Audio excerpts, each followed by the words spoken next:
你说你成天恁回国弄啥？这恁冷的天，叫你买个空调，你不买也都算了。那一个电热毯几十万，你都不舍得买。夜里睡觉你还捞我的盖的，叫我冻的跟啥样？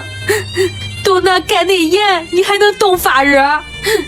乖乖的一量体温40多度，咋不烧死你呀？你要是听我的，早点装个空调，可能冻成这样。一叫你花钱都跟割你的肉了样。